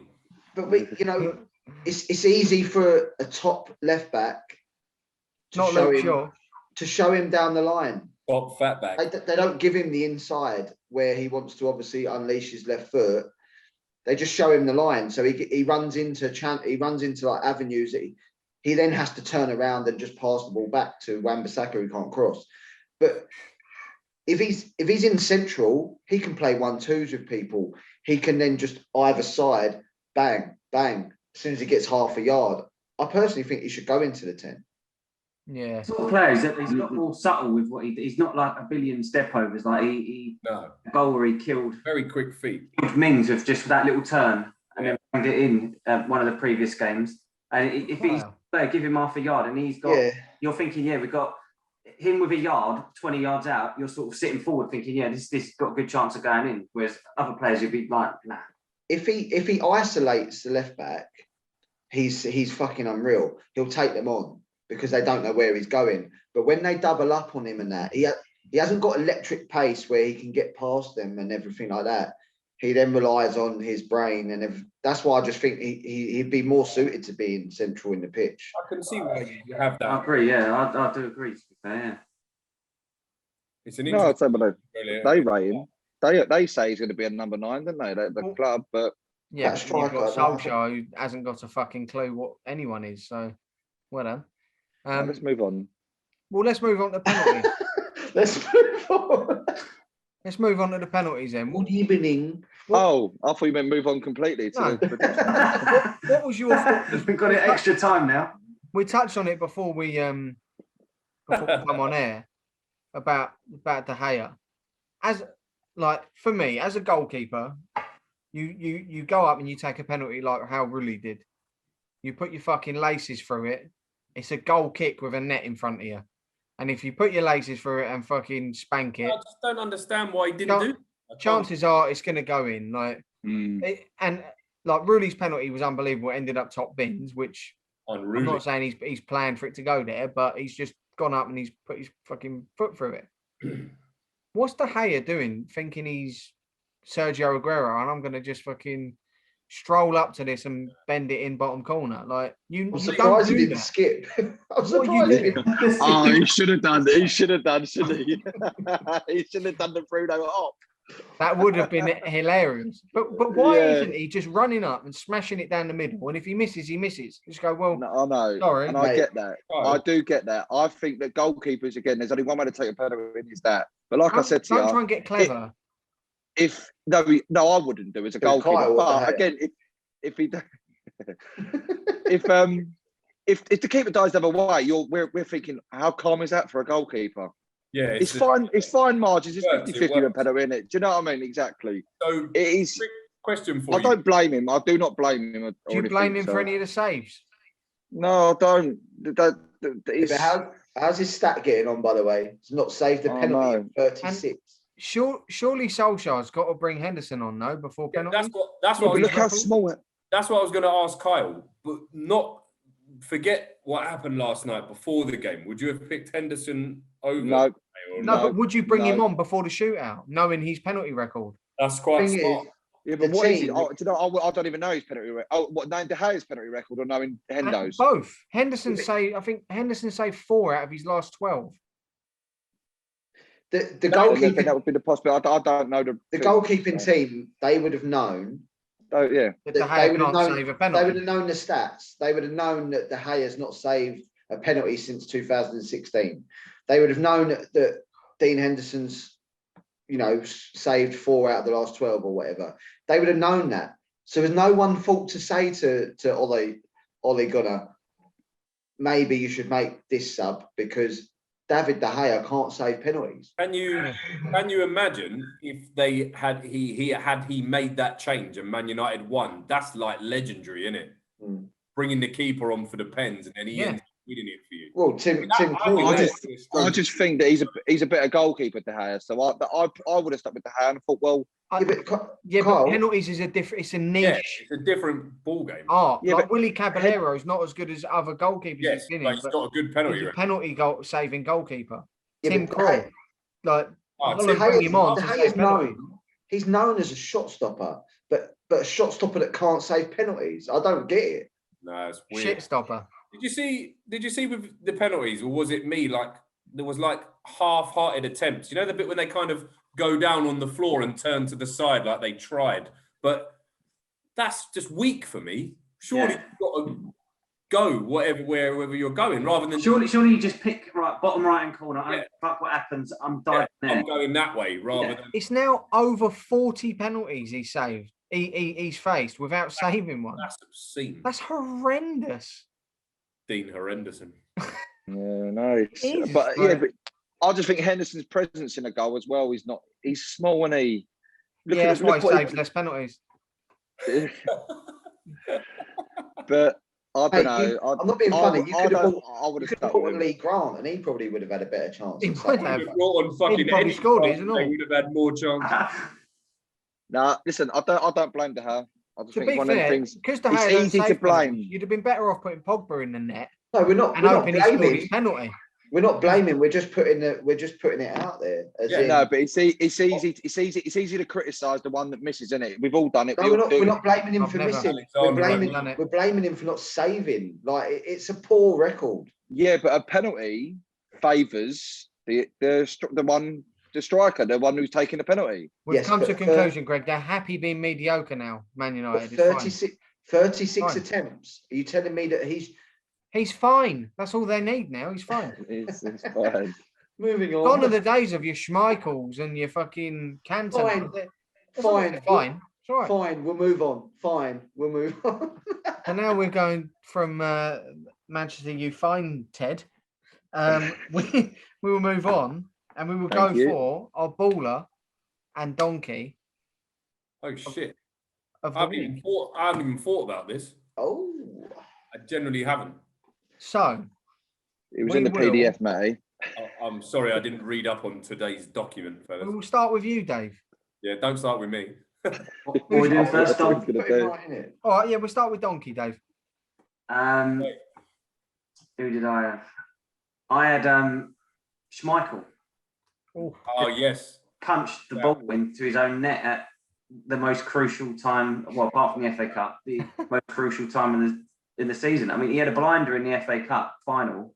Fair play there, but then final game, he's just fucked it for him, really, because that sent they were looking good for the wind, Leicester, until he did that, and then it just downward spiral from that point, and they in Champions League. But you think FA Cup, and you've got in the Champions League football, certain players of a certain level be looking, thinking, shit, these lot are here to stay, and now they're not. They're don't get me wrong. I'd love to be where Leicester are right now, but they've just not taken that step up, in my opinion. Again, they're sort of still. They are making progress as a club, obviously, but it's just that mistake has just killed them. When this season could have been unbelievable for them. So yeah, donkey. Greg, who's yours? Yeah, I mean, it was close to being Dave Piliqueta, but Dave Piliqueta. Yeah, do you know what? I didn't want to do it because I really like Kasper Schmeichel, and he did have a good FA Cup final and that, but just when they needed him the most, he normally catches as well. This is what annoys me. He's not one of these keepers that normally punches. He catches, and yet he went for it, and it was Pony. What's he doing? Pony, you boa. He tried to set it as a foul as well, didn't he? Tried to blame like. Well, yeah, goalkeepers automatic. I mean, you've only got to stand next to him, and they're saying ref foul. But yeah, Kasper, sorry, mate. Jonesy. Well, I was going to go Leicester, to be fair, just for botting it for 2 years on the spin, but because of the two Kaspers, I'll just go with Kasper. Not the friendly ghost either.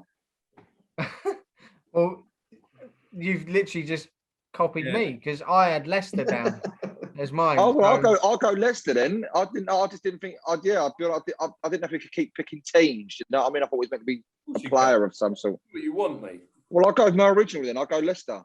Right. So we got 2 for Leicester and 2 for Kasper Schmeichel. So Matty, over to you, mate. He feels like Simon Cowell here, doesn't he? He's like the Simon Cowell boat.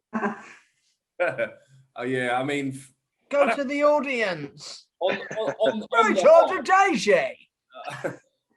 the whole, I don't think you can just blame Schmeichel. I'll go with Leicester, to be honest.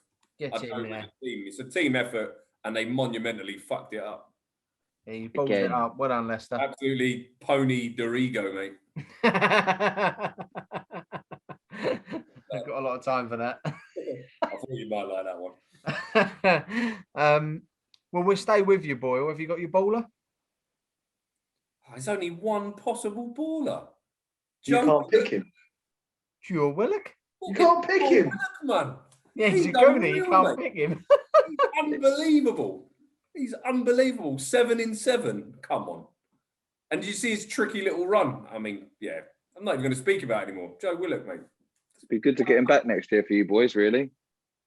I don't see him. I just don't see where he fits into our style of play. I think at a club like Newcastle, no disrespect, I think he shines in a team like that. I don't. At Arsenal, I just see him being a bit part player. Slaughter me if I'm wrong. 7 in 7 is an amazing statistic in terms of goal return. And fuck me, we're crying out for a player who could score 7 in 7 because Aubameyang didn't. But yeah, I don't see his future at Arsenal. I don't know why. I just don't see it. Fair play. He has done brilliant at the Geordies, hasn't he? You've got to give him that. Yeah, he's done very well. I'm going to go in next, and I'm going to go with Sergio Aguero. He's a legend, isn't he? He's a Premier League legend, and to come on and sign off your Premier League career how he did with 2 goals, that'd do for. And the first one off the outside of that boot was fucking beautiful. It was just so calm and just so easy. It was just just stroke that in, should I? Yeah, brilliant. I love the man. So I'm gonna go Sergio Aguero. Greg?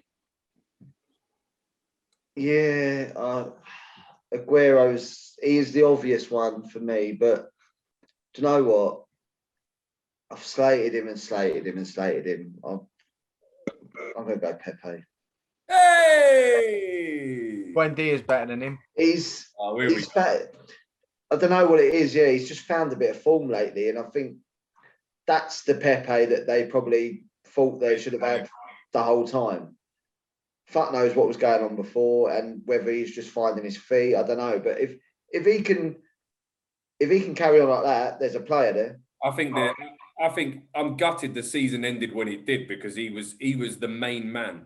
I can't believe how bad Aubameyang is, like in all aspects. His movement, he just Barnett signed that deal. There is that. Yeah, ever since he signed that deal, he's just been muck. Yeah, you got to hope that Pepe comes back. He comes back on the same form. I think it helps just being given a run of games instead of keep sort of mixing it up. And he's finally malaria didn't help the situation. He finally deaded off fucking Willian, and we looked a better team for it. Finally, fucking defeat with him, and then Pepe in the games. He's been good. Jonesy, who's your baller of the week?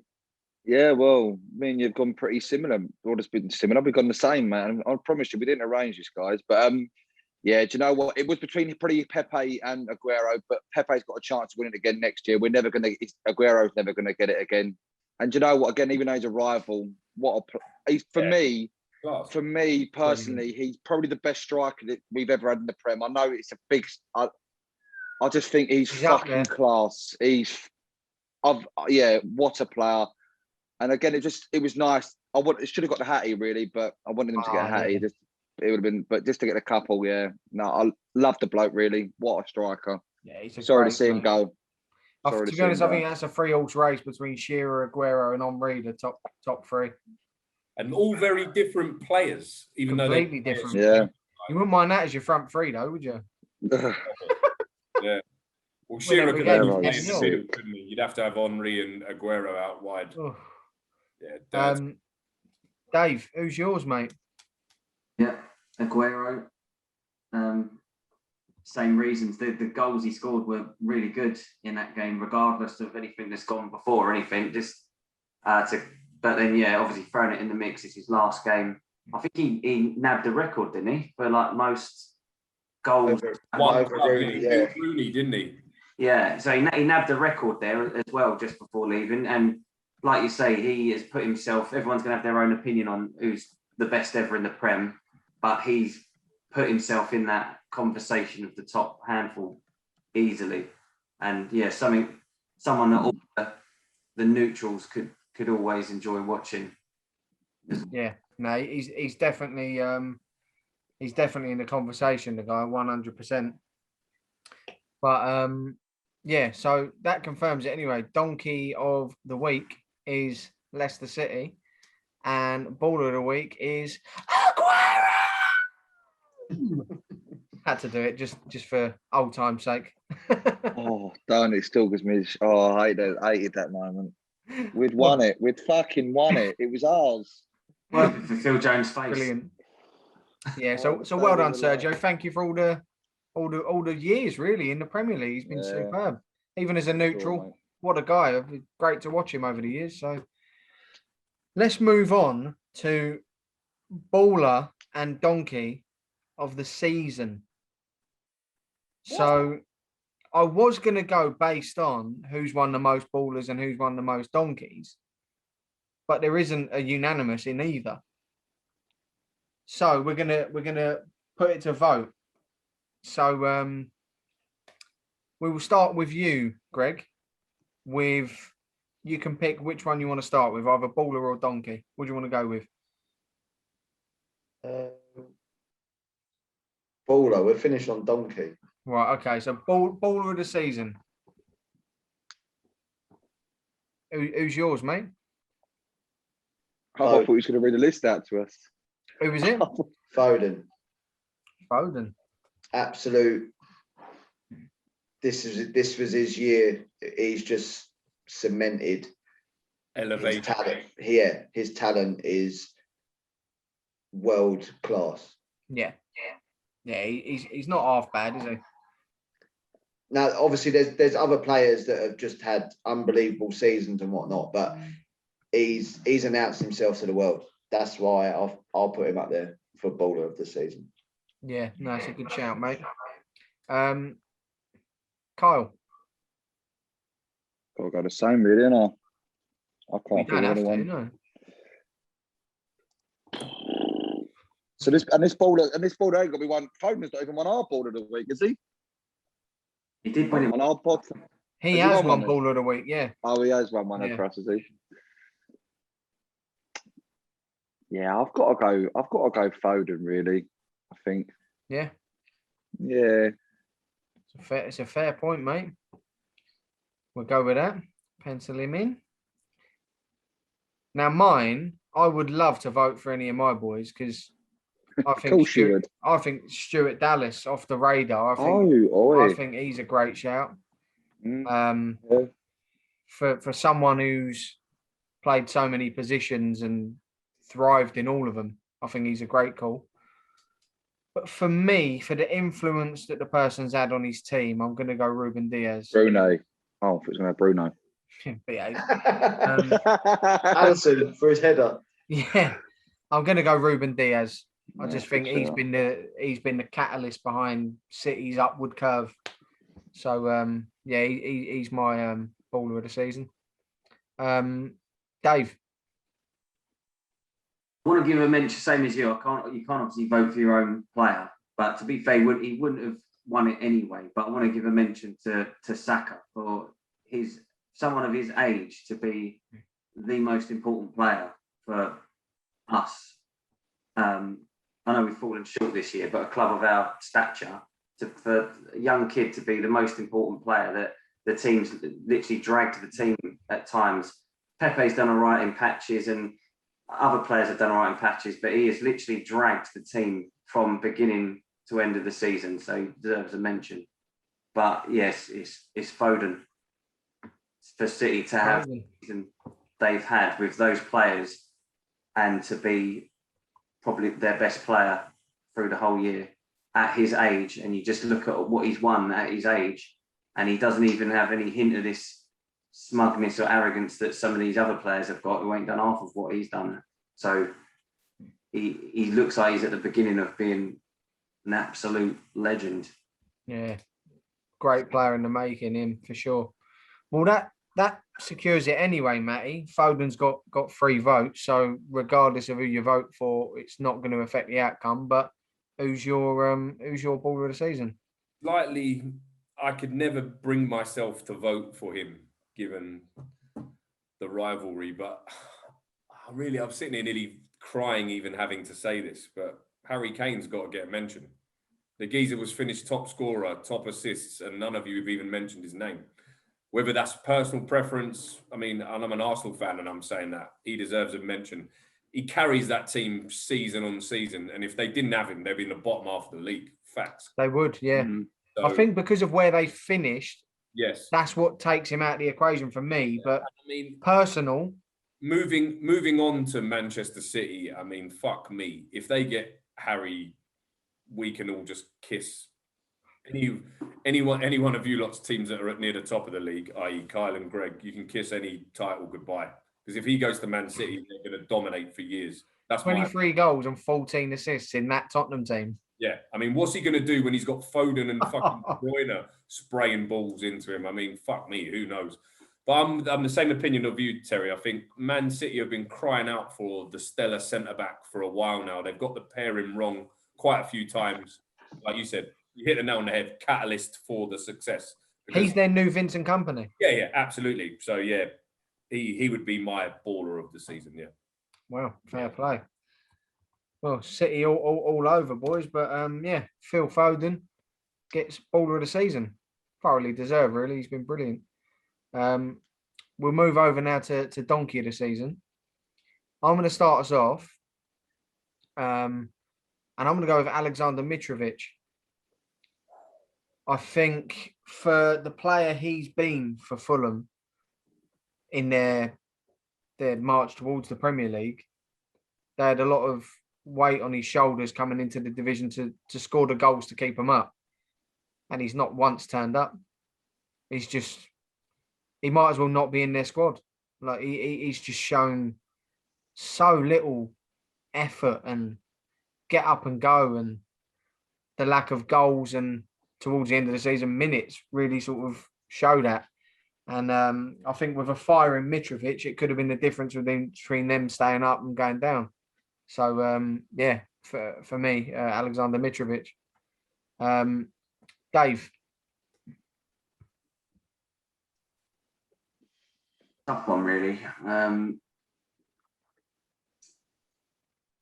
mean, I know I caned Joe Linton before, but I mean, at times he looks like he's doing the best he can. He's just not very good. He's trying. Leave him alone. But he plays down Richardson Evans. Yeah. It's hard to put it on someone for being the donkey of the whole season. But I mean, from obviously most of the games I've watched have been Arsenal games, and one guy who's I've just hated watching him play is Tobias. I know he's on loan, but the amount of times we've played him, and never have played an ineffectual player who, when we got him, was supposed to be all right or whatever, and he's just got worse and worse with every game. And I don't know if we're counting European games in this, but there's several mistakes that have led directly to goals that are some of the worst mistakes you'll see, and he's done them like in consecutive games. The ones in the Europa League were shockers. Because we were like got through in spite of him. Not one mistake, two mistakes, like fucking 3 games in a row to come. Oh my God. Don't even get me started on this looking geezer. Matty's going to go DT on us. Oh, yeah. Mate, he is poop. So, yeah, him really, he might not be the most standout for some, but for me, he's the person who's just killed me all year watching him. So Tobias. Fucking fair play. Well, Boyle, as you've got your back up, who's yours? I don't really have one, is the truth. Someone, for me to call someone the worst player of a season is really difficult. I'm generally going to have to pass because I don't off. Get them splinters out your ass. I don't. Tobias would be up there. But I just don't want to follow. I don't want to say it because Dave said it. I generally don't have someone who I think he's been shocking all season. No, I generally don't. I've got 3. Have you? Take one of Kyle's. Well, go on then, Kyle. Yeah. No, it is a toss-up. It's probably James Rodriguez, only because one, he started the season so well and he was like, oh, he's the next best thing. And then he's gone to shit. He literally has gone to absolute shit. But I haven't gone for him. Then I've also got Timo Werner. I thought, do you know what? Again, you've not had the worst season, but you was brought in to score these goals, and you haven't. But I've got to go with Eric Dyer, just because it's been a calamity of a season. Like again, you've played your way out of the England team. You've been an absolute calamity. So yeah, pretty Dyer. I like that. That is a bloody good shout. Greg, who's yours? Matty, we might need to come to you as the you can. The decider. I am thinking about it very hard. I'm just trying to get an overriding thought in my head about who it's going to be. Yeah, come back to me. Greg? I had a little short list of 3, and he's taken 2. Werner and Eric Dyer. Who's your third? Who's your third? Van Dijk, he's been gone missing all year. He's been fucking awful. What's he done all day? He's gone with Wally somewhere. You can chuck Lampard in this and all. No, I've gone. I've gone for Dele Alli. Oh, good one. Now, I loved him. I thought what a player he was a few years ago, and when he went to Tottenham over Liverpool, and that really fucking pissed me off. Oh, here we go. That's why he's really chosen. No. But I thought, there's a player. He's a youngster. He had no fear about him. He was box to box, and he's a bit like what. And this is why I said Rashford is Dele Part 2, because Dele is now not doing anything anywhere near what he was. He strolls about. He doesn't even. His hair. Oh yeah, he's grown his hair, but he used to be up and down, up and down. He used to go in behind, and that's where he got a lot of goals from. Doesn't even do that anymore. And this is where Rashford is heading down the same path. Doesn't do anything. thinks he's got fucking God-given right that he's a great footballer because he's got a fucking MBE. It's not happening. Unless they change their ways, they are never going to be to the level they were 2 years ago, 3 years ago, touted as prodigies. And the fall from grace for Dele Alli has been something that I've not seen in a long, long time. It's hot. It's disappointing, mate, because he's a player. There's a player that has been in there, and it don't look like he's coming back. I don't care about it. He's had a couple of half decent games at the back end of this season. No, that still ain't Dele Alli. Yeah, so, it's a good call. Unless he does something drastic over the summer and comes back a new Dele. Well, Poch might be going back. New Delhi. New Dele. India. That's the episode name. No, he's finished. He's finished. He's totally right on fast. Yeah, he's thrown the googly in. Delhi is killed. At the pavilion end. Fucking brilliant. Right, so Matty, as it stands, we've got one vote for 4 different players. We've got Mitrovic, New Delhi, That's killed me, the New Delhi. Eric Dyer, and Ceballos. You know what? If I picked all of them, there would be a shout. There'd be a case. Ceballos is up there. He's really walking on a tightrope. He fucking nice, my pedigree chum. I just don't get them. You got the choice of 2 fucking rival shit cunts, so it's come on. Well, I mean, Dave will verify this because he watched Ceballos as much as I did. What is this business in the Prem? Right, you do get time when you have ball at the back, unless you're some teams that like to press really high. This geezer, I'm confused as to what player he is. He's not a centre midfielder. In my opinion, he was always play behind the striker because that's where he played before we bought him. All of a sudden, he's coming to pick the ball up off the back 4. And it's all like hurried. It's like Cobra Kai. Like, it's all quick and like, what's going on here? Just calm the fuck down. Like, why are you rushing for? You've got time and space. And the amount of mistakes that he made, fucking hell, man. I've seen it before. We're going to have to rush you for an answer. We're going to have to rush you for an answer, Matty. Oh, this is so tough. This is so tough. But if I had to call one, it would be Dyer. I think it would have to be Eric Dyer. He's shit. Simple.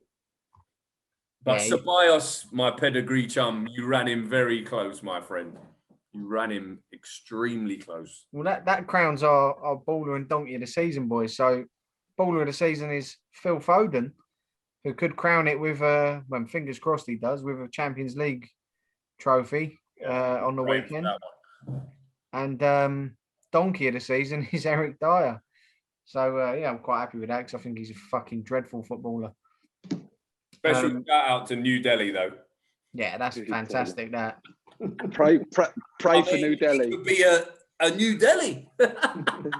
Right, so now, boys, we move on to crown our winner of our predictions league. Oh, nerves. Season. Spence. So, as you recall, I went against the grain because I was bottom. Oh, he loves it. So I had to go completely against the grain with all the predictions this week. He's won it by 1 point. And I have won it. No, I'm joking. In order to sort of make up numbers, and it didn't come off. So yeah, I only got the 4 points this week, and it was the 2 games where I didn't go against the grain, which was Leeds, West Brom, and Liverpool Palace, 2 points each. So I ended up bottom of the league on 55 points. The pod host finishes bottom. What's going on there? All the work I put in, and that's the thanks I'll get. For you, mate. Shaka Khan, mate. Shaka Khan. So going into the final week, Kyle and Dave were dead level. Joint third on the same amount of points. So as it ended up, Kyle got 4 games with the correct result. which led him to have 8 points. Ace one. He always does a put us. Going into the last game of it, which was Wolves Man United on our list, Dave also had 8 points. And he got that one right. Where Kyle went for a Wolves win against Man United, Dave went for Man United to win. So Dave got 2 points there. Against your own team. So Kyle ended up in fourth with 60 points. Well done, Dave. And Dave ended up in third with 62 points. Oh, my Lord. Now, this is where it gets interesting. So, going into the last game of the season, Matty was on 60 points and Greg was on 64 points. So he had a 4-point head start on him.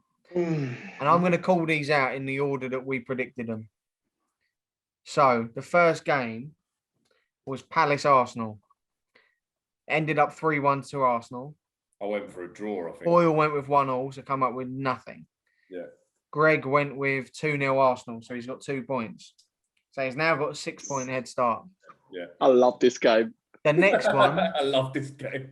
the next one was Burnley Liverpool. So it ended Liverpool 3, Burnley 0. Greg went with Liverpool 2, Burnley 1. Matty went with Liverpool 1-0. So they both get 2 points. It's still a 6-point advantage to Greg.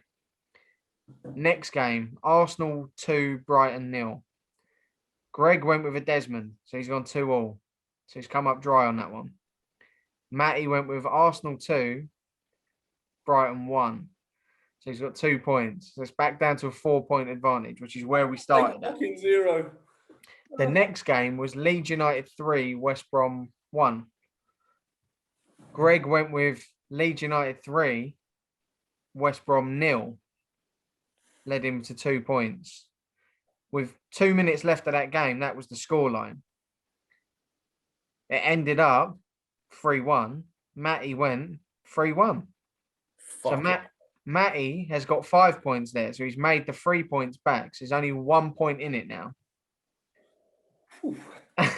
Close. Then Liverpool 2, Palace 0.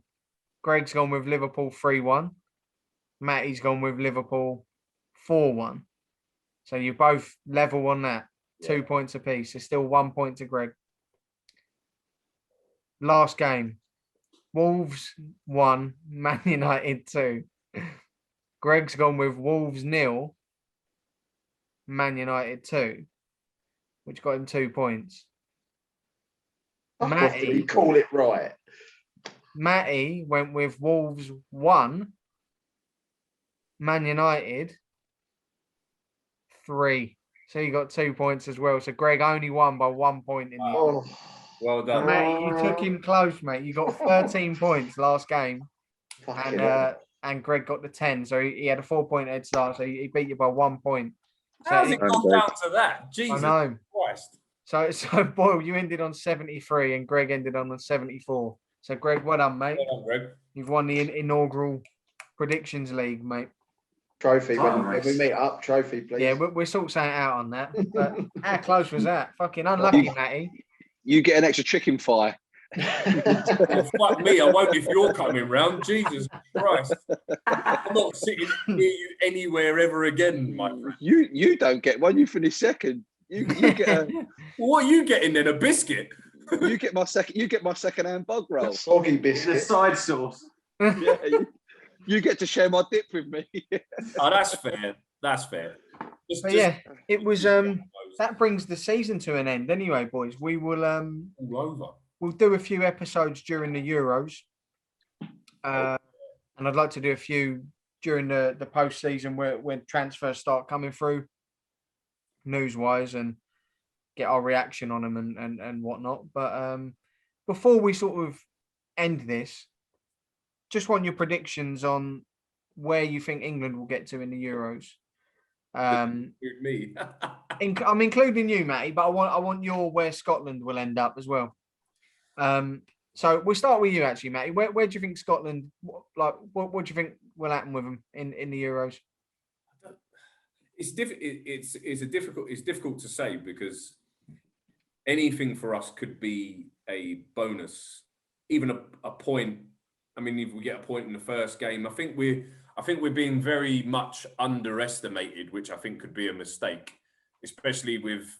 I'm not saying he's a world-class striker, but we've had Lyndon Dykes up top, and then you bring in Che Adams, who's a Premier League striker and has scored goals at that level and looks decent from what I can see at that level. So, honestly, Terry, I don't know. I'd be shocked if we made it out of the group, if I'm being fair, but I generally don't know. I think we could surprise. I just don't know. Wales Mark 2. Who knows? You never know, do you? No. You got to be in it, which we are. We just about got in it, but I think England have got a lot to prove in this tournament. They can't keep bottling it time and time and time again. It depends if yes man Gareth picks the right side, doesn't it? Well, he hasn't. Well, I mean, the first 11 is it's a tough call for him. You've got so many good players. He won't even pick the right first 11 though. You've got so many good players to choose from. So, where do you think England will end up? Quarter-final. Do you really? I wouldn't be shocked if they went one further. I don't see them winning it at all. But yeah, I think quarter-final will be England. Yeah, quarter-final for me. Fair point. Dave, where will England end up? Semis, I think we've got enough quality in there where we can have a bad game and someone will do something to get us over the line. But well, you've definitely got that in Foden. I just don't. I don't know if we're missing just a little bit of experience, the nous for the end of the tournament. If you come up against someone like a France, it's going to be very difficult to get past them. I mean, Belgium. It's just one of them ones. If you're saying, can I see us in the summer winning a tournament? It's like none of us have ever seen that in our life. So it's hard to see. What about Le Tournoi? Oh my God. So it's hard to see. I'd love it.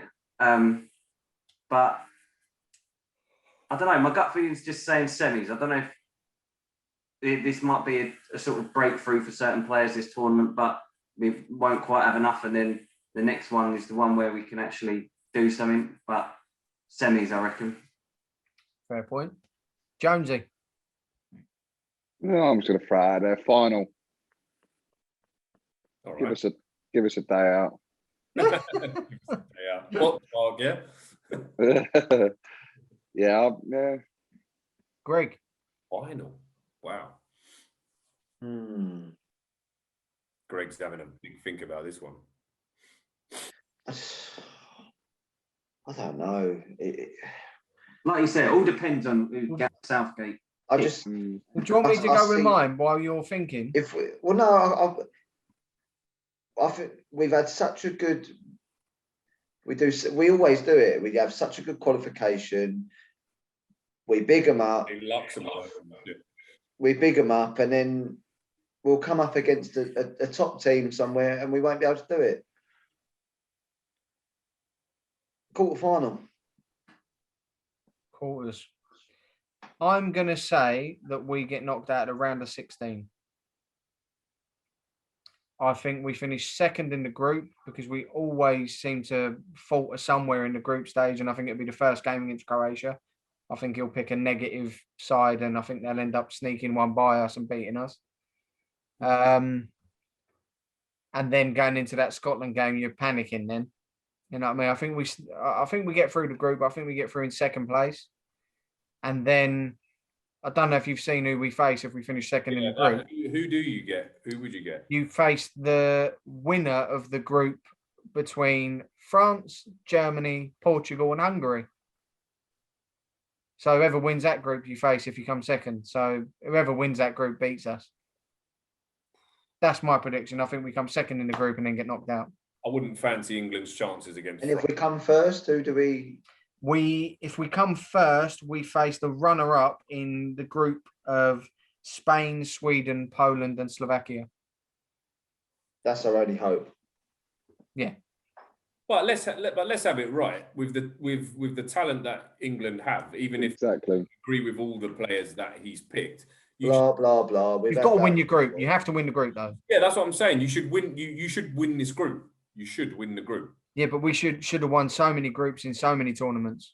But it's at Wembley, I remember being in that group stage with fucking, who was it? Where we got knocked out in the World Cup. The one where Rooney was having a win. Slovakia, Slovenia. Costa Rica. It was like, behave.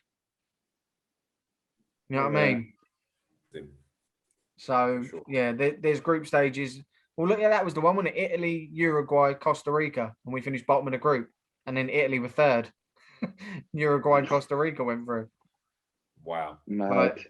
We've done it so many times. I can't. We never win the group. We never comfortably get through a group stage. Like there's always moments in the group stage where you think, fucking hell, what are we doing?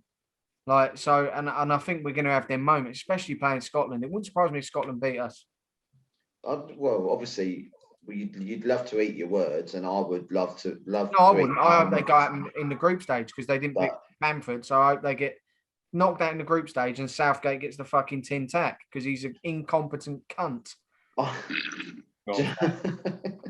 That's what I hope, genuinely. I actually hope, it sounds ridiculous, I, in a way, hope Phillips isn't fit enough to go because then I feel no obligation to cheer on that team because I hate all of the players that aren't lead players. So if Phillips ain't there, I can hand on my heart cheer on every fucking team that plays against England. So I'm club over country all day long. Like I always have been. So most people are, to be honest. Yeah, so it wouldn't bother me one iota if a load of Man United and fucking Chelsea players get knocked out of a group stage. Oh, I'll be gutted. So yeah, I hope that happens, and then we get a fucking manager in who knows how to manage some good footballers because we've got a lot of good footballers. Yeah. And this geezer who isn't even fit enough to manage Middlesbrough. No.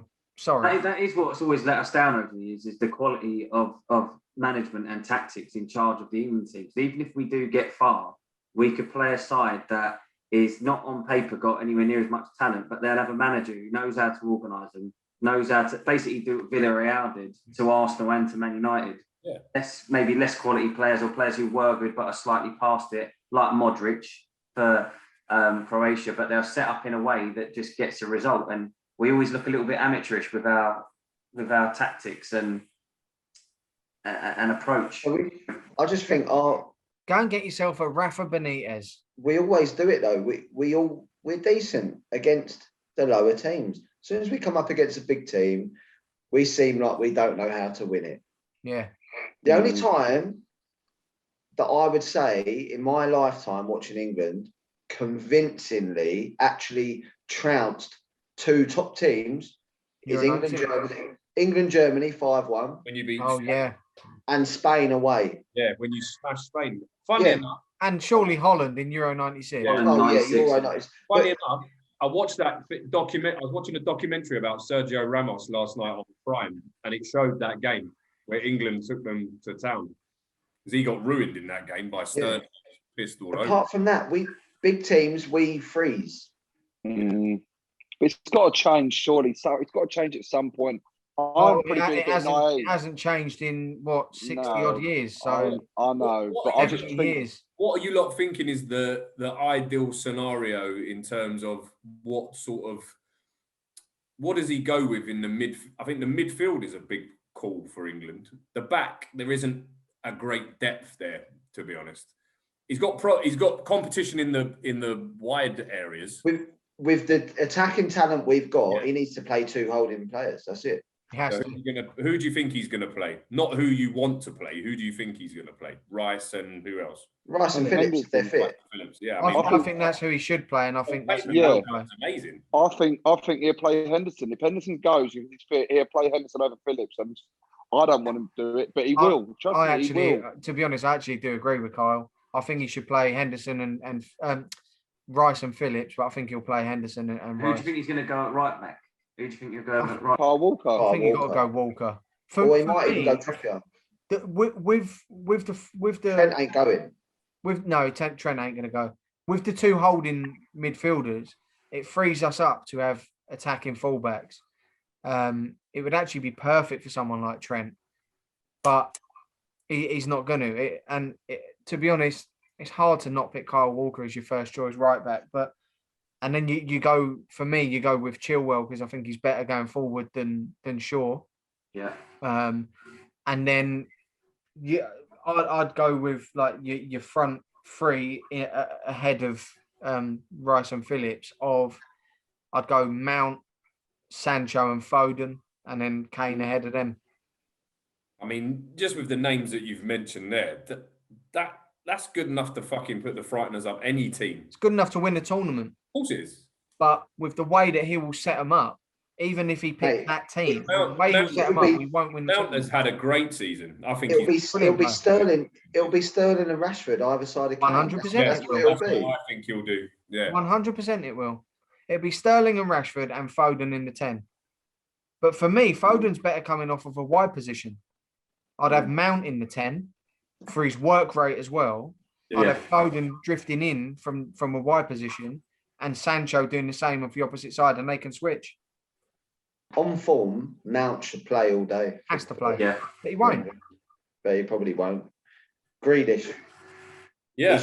He's unfortunate. He's been injured. Otherwise, I think he could have been first man down. He'd have been a shoo-in, but he ain't. So, Matty, who from a Scotland point of view, then what do you think would be the strongest England side? Like, what would you hate to see basically lining up against you? Like, what would you say? What you Patrick Bamford. England lineup, starting lineup. I mean, for me personally, I would have, what would scare the shit out of me is having Foden in the 10. I know Terry says he prefers him in the wide position. I just think he runs it if he's in the 10. And if you had Sterling and Sancho either side, and then you have Kane, it's hard to leave Mount out. I do agree. But if you're asking me who to pick between Mount and Foden, I'm going to pick Foden all day long, to be honest. And you'd go with Sterling, would you? I think, you know what? I think Sterling would play. I've just got a feeling that Sterling would do well in this tournament if he plays. I know he hasn't particularly been lighting the Prem on fire, but I would play him, especially against Scotland. I would have him on one side, Sancho on the other side, and Kane in the middle. If you ask me, my opinion, the middle players again, I would have Rice and Phillips. I would say that's probably the best combo. But I think the back four is massively up for debate in terms of the fullback position. I wouldn't have Shaw. I'd probably pick Chilwell over Shaw. And Kyle Walker would. Yeah, I would say Kyle Walker would start, and then that leaves the centre backs. Is Maguire going to be fit enough? No. And then you've got a real problem there because Stones walks into the team anyway. I think. I'll go Stones and Ben White.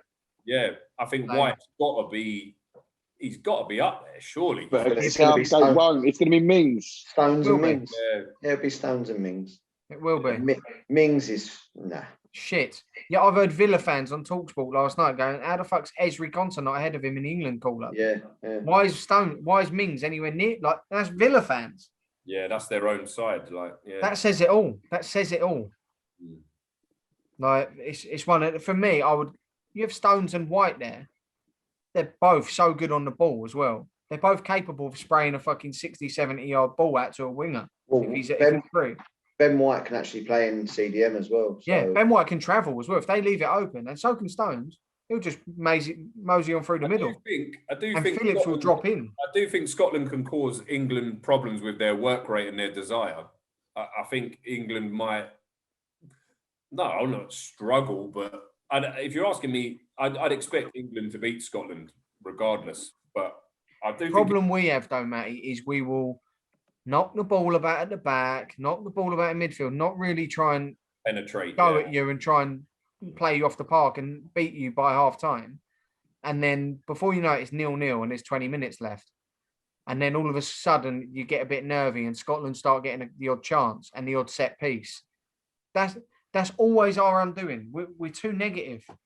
And that's where I think we won't win this group. We should go out and we should be 3-0 up against the like no disrespect, but we should be with the players we have. We should be 3-0 up against Scotland.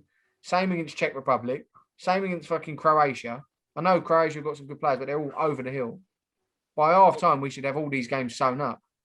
I don't know who he's going to, how Steve Clarke is going to approach it in terms of formation, because Tierney and Robertson play in the same team, but they're both left backs. But Tierney will play right back or right attacking fullback, and Robertson will be left. Whether he plays McTominay centre half or not, I don't know, but it does look like that is the way it's going to go. You say, yeah, it's obviously a gamble in midfield, but the centre of the park is where Scotland have got the most talent in their team. So McTominay can play at the back there, and I still don't think, I won't say it'll be a massive loss. It's a loss because he's a presence in there, but there's other players that can play in there that are good. So you've not got a bad side this time. Like you've got Gilmore, you've got Turnbull, you've got Callum McGregor, you've got Stuart Armstrong, you've got Adams. They've got some decent players, but they're not as good. It's not the same level as England. England should be fully expecting to win the game, but I don't know. It's a promising Scotland side compared to previous years. Yeah, it is. Talent than you've had for a long time. Yeah. Boys, we can continue having a chat about this. Let's bring the episode to a close anyway, because we could go on all night otherwise. Yeah. But yeah, we will do a few episodes throughout the Euros, maybe like at the end of the group stage, and then after each round from there, depending on how it goes and whatever. We'll have to do a special actually for the England-Scotland game, surely, Matty. Yeah, why not? Yeah, got to do a little episode for that. But yeah, thank you for everyone who's watched and listened throughout this season. Like I said, we're going to continue with a few of the Euros throughout the tournament and that. But yeah, thank you for everyone who supported the podcast, and thank you to all of the footballers, boxers, celebrities we've had on to interview, and yeah, plenty more to come as well for next season, guys. But yeah, until next time, all the best. Thank you, guys. See ya.